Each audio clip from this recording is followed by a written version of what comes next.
Hi friends, welcome to my channel. பிரபஞ்சத்தோட செல்ல பிள்ளைகள் எல்லோருக்குமே என் அன்பான வணக்கம்.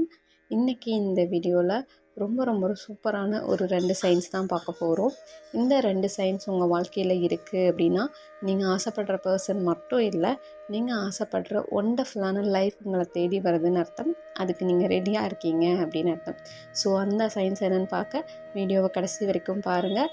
இது வரைக்கும் நம்ம சேனல் சப்ஸ்கிரைப் பண்ணாதவங்க சப்ஸ்கிரைப் பண்ணிக்கோங்க. பக்கத்தில் இருக்க பெல் ஐக்கான் கிளிக் பண்ணிக்கோங்க. அப்போ தான் நான் போகிற எல்லா வீடியோஸும் உங்களுக்கு நோட்டிஃபிகேஷனில் வரும். நம்ம சேனல் சார்பாக நான் பர்சனல் ஃபோன் கவுன்சிலிங்கும் ஒர்க் ஷாப்ஸும் கண்டக்ட் பண்ணிகிட்ருக்கேன். அது கூடவே விரும்பும் நம்பரை இருக்கிறதுக்கான பவர்ஃபுல்லான லவ் மந்த்ரா ஸ்பெசிஃபிக் பர்சனோட பேரை வச்சு நான் க்ரியேட் பண்ணி கொடுத்துட்ருக்கேன். அது கூடவே மிராக்கிள்ஸில் அள்ளி கொடுக்குற நம்ம wolf workshop every Monday to Sunday நம்ம கனெக்ட் பண்ணிகிட்ருக்கோம். அது மட்டும் இல்லாமல் ரிலேஷன்ஷிப்பை அட்ராக்ட் பண்ணுறக்காகவும் செல்ஃப் லவ்வை இன்க்ரீஸ் பண்ணுறக்காகவும் ரிலேஷன்ஷிப் ஒர்க் ஷாப் நம்ம புதுசாக கண்டக்ட் பண்ண போகிறோம். அது ஜூன் 20 ஸ்டார்ட் ஆக போகுது. ஸோ அதில் ஜாயின் பண்ணணும்னு ஆசை இருக்கிறவங்களும் எனக்கு வாட்ஸ்அப்பில் மெசேஜ் பண்ணுங்கள், நான் டீட்டெயில் ஷேர் பண்ணுறேன். அதாவது நம்ம போன வீடியோவில் சொன்ன மாதிரியே நீங்கள் எந்த ஒரு விஷயம் மேனிஃபெஸ்ட் பண்ணுறீங்க அப்படின்னாலுமே நிறைய சேஞ்சஸ் உங்களுக்குள்ளே தெரியும். உங்களோட ஆட்டிடியூட் சேஞ்ச் ஆகிறத உங்களால் நோட் பண்ண முடியும் அப்படிங்கிறத நான் சொல்லியிருந்தேன். அந்த வகையில் இன்னும் 2 சைன்ஸ் நம்ம இந்த வீடியோவில் பார்க்க போகிறோம். ஏன்னா நம்ம ஒரு விஷயத்துக்கு மேனிஃபெஸ்ட் பண்ணும்போது யூனிவர்ஸ் நம்மளை அதுக்கேற்ற மாதிரி ரெடி பண்ணுவாங்க. இப்போது நீங்கள் ஒரு விஷயத்தை அடையணும்னு நினைக்கிறீங்கன்னா அந்த வெற்றியை அடையிறதுக்கு தகுதியானவங்களாக உங்களை மாற்றுவாங்க. ஸோ அப்படி பார்க்கும்போது ரிலேஷன்ஷிப்பை அட்ராக்ட் பண்ணுறதுக்கான முதல் தகுதி என்ன அப்படின்னு பார்த்தீங்கன்னா, செல்ஃப் லவ்வை இன்க்ரீஸ் பண்ணுறது தான். உங்களை நீங்கள் எப்போ அக்செப்ட் பண்ணி உங்களை நீங்களே லவ் பண்ண ஆரம்பிக்கிறீங்களோ அப்போ இந்த முழு உலகமுமே உங்களை லவ் பண்ண ஆரம்பிக்கும். ஒட்டுமொத்த பிரபஞ்சமும் உங்களுக்குள்ளே இருக்கிறத நீங்கள் பார்ப்பீங்க. அந்த வகையில் செல்ஃப் லவ் இன்க்ரீஸ் ஆகும்போது 2 மனநிலையில் உங்களோட சேஞ்சஸை பார்ப்பீங்க. ஸோ அந்த மனநிலைமை என்ன அப்படின்னு பார்த்தீங்கன்னா, பாஸ்டில் நடந்த உங்களுடைய தவறுகளை நினச்சி நீங்கள் வருந்த மாட்டீங்க. அந்த தவறுகளை நினச்சி நீங்கள் சந்தோஷப்படுவீங்க. ஃபார் எக்ஸாம்பிள், சில விஷயங்களை நினச்சி நிறைய பேர் கில்ட்டியாக ஃபீல் பண்ணுறதை நான் பார்த்துருக்கேன். இந்த விஷயம் மட்டும் முதலே தெரிஞ்சிருந்தால் என்னோடய லைஃப் இன்னும் நல்லா இருந்திருக்கும் அப்படின்னு சொல்லி நிறைய பேர் கில்ட்டியாக ஃபீல் பண்ணுவாங்க. அந்த கில்ட்டி ஃபீலிங்கெல்லாம் போயிடும். ஏன்னா கடந்த காலத்தை நம்ம அப்படியே அக்செப்ட் பண்ணிக்க ஆரம்பிப்போம். அது மட்டும் இல்லாமல் அந்த மிஸ்டேக்ஸை லெசன்ஸாக எடுத்துக்க ஆரம்பிப்போம். நம்மளை நம்ம ப்ளேம் பண்ணவே மாட்டோம். எல்லாருமே மிஸ்டேக்ஸ் பண்ணுவாங்க. அந்த மிஸ்டேக்ஸ்லேருந்து லேர்ன் பண்ணி க்ரோ ஆகிட்டே இருப்பாங்கங்கிற ஒரு மனநிலைமை வந்துடும். மற்றவங்க மிஸ்டேக்ஸ் பண்ணாலும் அதை அக்செப்ட் பண்ணிக்கிற அளவுக்கு நம்மளோட மைண்ட் செட் வந்துடும். க்ரோத் மைண்ட் செட் வரும். ஸோ இதுதான் க்ரோத் மைண்ட் செட். தப்பே பண்ணாமல் இருக்கிறது க்ரோத் கிடையாது. தப்பு பண்ணாலும் அந்த தப்பை மறுபடியும் பண்ணாமல் இருக்கணும். ப்ளஸ் அதில் கிடைக்கிற லெசன்ஸை நம்ம மறக்கவே கூடாது. ஸோ அப்படி பார்க்கும்போது சில தவறுகளை நினச்சி நம்ம ஃபீல் பண்ணாமல் சந்தோஷப்படுவோம். ஓகே, அந்த மிஸ்டேக்ஸ் பண்ணதுனால தான் இவ்வளோ லெசன்ஸ் எனக்கு கிடச்சிருக்கு. இப்போ நான் என்ன இவ்வளோ லவ் பண்ணுறதுக்கு காரணமே பாஸ்டில் பண்ண மிஸ்டேக்ஸ் தான். ஸோ அந்த மிஸ்டேக்ஸுக்கு நான் நஞ்சுணர்வோடு இருக்கிறேன்னு சொல்லி நம்ம அந்த மிஸ்டேக்ஸுக்கே நஞ்சுணர்வோடு இருக்க ஆரம்பிப்போம். 10 வருஷத்துக்கு முன்னாடி நான் நிறைய மிஸ்டேக்ஸ் பண்ணேன். ஸோ அந்த மிஸ்டேக்ஸ் தான் இப்போ இருக்கிற என்ன உருவாக்கியிருக்கு. இப்போ என்ன எனக்கே ரொம்ப பிடிச்சிருக்கிறதுக்கு காரணமே நான் அப்போ பண்ண மிஸ்டேக்ஸ் தான். அந்த மிஸ்டேக்ஸை சரி பண்ணுறதுக்காக நான் எடுத்த முயற்சி தான் இப்போ இருக்கிற என்ன உருவாக்கியிருக்கு. அப்போல்லாம் எனக்கு செல்ஃப் லவ்ங்கிறது என்னன்னு தெரியாது.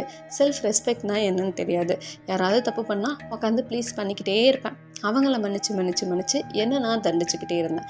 என்ன சாக்ரிஃபைஸ் பண்ணி அவங்கள சந்தோஷப்படுத்திகிட்டு இருந்தேன். ஸோ இப்போ அது எல்லாமே மாறி, இல்லை யாராக இருந்தாலும் ஒரு பவுண்ட்ரியில் வச்சுக்கணும். நம்ம சந்தோஷமாக இருக்கிறதுக்காக தான் இந்த பூமியில் படைக்கப்பட்டிருக்கோம். ஸோ நம்ம வாழ்க்கையை நம்ம சந்தோஷமாக வாழணும்.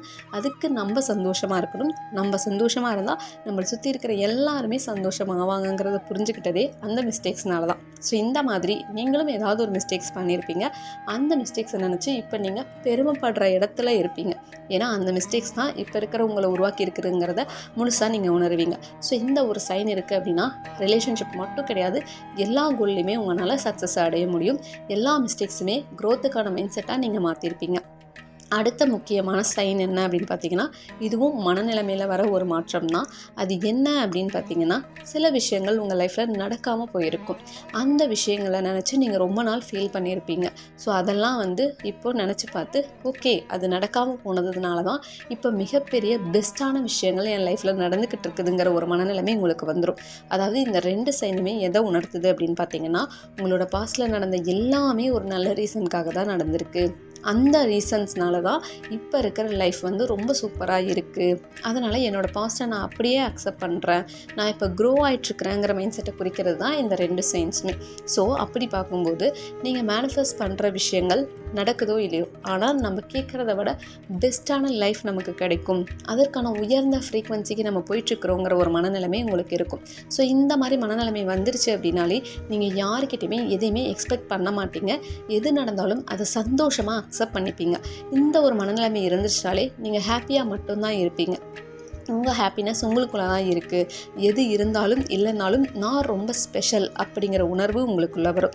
அதாவது பாஸ்டில் வந்து பார்த்தீங்க அப்படின்னா உங்களுடைய ஃபிசிக்கல் அப்பியரன்ஸையே நீங்கள் ப்ளேம் பண்ணிகிட்டு இருந்திருக்கலாம்.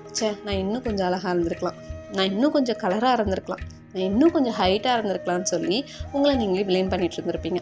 ஆனால் இந்த செல்ஃப் லவ்னு ஒரு விஷயம் தெரிஞ்சதுக்கப்புறம், யூனிவர்ஸ்னு ஒரு விஷயம் எப்படி ஒர்க் ஆகுது அப்படின்னா செல்ஃப் லவ்வை இன்க்ரீஸ் பண்ணுற மூலமாக தான் ஒர்க்கே ஆகுது. ஸோ அப்படி பார்க்கும்போது உங்களை நீங்கள் முழுசாக அக்செப்ட் பண்ணியிருப்பீங்க. யார் உங்களை என்ன சொன்னாலும் நான் தனித்துவமானப்பா, நான் தெய்வீகமானவன், அதனால் நான் இருக்கிறத அப்படியே நேசிக்கிறேன்னு சொல்லி உங்களை முழுசாக அக்செப்ட் பண்ண ஆரம்பிச்சிருப்பீங்க. ஃபஸ்ட்லாம் பார்த்தீங்கன்னா சின்ன வயசில் எனக்குமே அந்த இன்ஃபீரியாரிட்டி காம்ப்ளெக்ஸ் எல்லாம் இருந்திருக்கு. அதாவது என்னோடய பல்லு பெருசாக இருக்கும், உதடுகள் இப்படி இருக்குது, என்னோடய நெத்தி பெருசாக இருக்குதுன்னு சொல்லி நானே ஃபீல் பண்ணியிருக்கேன். உட்காந்து அதுக்கெல்லாம் கூட மேனிஃபெஸ்ட் பண்ணியிருக்கேன்னா பாருங்கள். ஆனால் இப்போ அதுக்கெல்லாம் மேனிஃபெஸ்ட் பண்ணி ஏன் நம்மளோட எனர்ஜியை வேஸ்ட் பண்ணணும்? இப்படியே நம்ம சூப்பராக தானே இருக்கோம், இப்படியே நம்மளை அக்செப்ட் பண்ணிக்கிறதுக்கு சில பேர் இருக்காங்களே, நம்மளாக ஏற்றுக்கிறதுக்கு சில பேர் இருக்காங்களே, அப்படிப்பட்டவங்க கூட நம்ம சந்தோஷமாக நம்மளோட எனர்ஜியை ஷேர் பண்ணிட்டு போயிடலாம். எதுக்கு நம்மளை மாற்றிக்கணும் அப்படின்னு நான் யோசிக்கும் போது என்னோடய எனர்ஜியை ரொம்ப உயர்ந்த விஷயங்களுக்காக நான் பயன்படுத்த ஆரம்பித்தேன். அப்படி இருக்கும்போது நான் இப்போ ரொம்பவே நேசிக்கிறேன். நான் எப்படி இருந்தாலும் எனக்கு என்ன ரொம்ப பிடிக்குது. ஈவன் எதுவுமே பண்ணலனாலுமே நம்மளை எனக்கு ரொம்ப பிடிக்கும் அப்படின்னு நீங்கள் எப்போ மாறுறீங்களோ அப்போ தான் உங்களுக்கான விஷயங்கள் நடக்க ஆரம்பிக்கும். ஸோ இந்த மாதிரி சேஞ்சஸ் உங்களுக்குள்ளே தெரியுது அப்படின்னாலே ரிலேஷன்ஷிப், கெரியர், ஹெல்த், மணி எல்லாத்துலேயுமே உங்களுக்கு டிவைன் சக்ஸஸ் வர ஆரம்பிக்கும். நீங்கள் ரொம்ப ரொம்ப ரொம்ப ஹாப்பியாக இருப்பீங்க. யாருமே உங்களை அசைக்கவே முடியாது. இந்த மாதிரி சேஞ்சஸை உங்களுக்குள்ளே கொண்டு வர ஆரம்பிங்க. நீங்கள் மற்றவங்க கிட்ட இருந்து சக்ஸஸ் வரணும், அவங்க வந்தால் தான் எனக்கு ஹாப்பி, இந்த விஷயம் கிடைச்சாதான் ஹாப்பி, மணி கிடைச்சாதான் ஹாப்பின்னு நினைக்கிறதுக்கு முன்னாடி உங்களை நீங்கள் சந்தோஷமாக வச்சுக்க ட்ரை பண்ணுங்கள். நீங்கள் எப்படி இருக்கீங்களோ அதை அப்படியே அக்செப்ட் பண்ண ட்ரை பண்ணுங்கள். மற்ற எல்லா விஷயங்களையும் நீங்கள் சேஸ் பண்ண வேண்டாம், அந்த எல்லா விஷயங்களும் உங்களை சேஸ் பண்ண ஆரம்பிக்கும். இதுதான் ஹாப்பியான வாழ்க்கைக்கான வழியும். ஸோ இந்த 2 மனநிலைமையும் நீங்கள் கொண்டு வந்துட்டீங்க அப்படின்னாலே வாழ்க்கையில் மிகப்பெரிய வெற்றிகள் உங்கள் கண்ணு முன்னாடி நிற்கும். ஈஸியாக உங்கள் லைஃப்பை நீங்கள் வாழ முடியும். ஸோ இதை நீங்கள் ட்ரை பண்ணுங்கள். கண்டிப்பாக உங்களுக்கு இந்த வீடியோ யூஸ்ஃபுல்லாக இருந்திருக்கும். எல்லாருக்கும் நல்லது மட்டுமே நடக்கட்டும். Thank you so much everyone. Love you so much everyone. Thank you so much universe.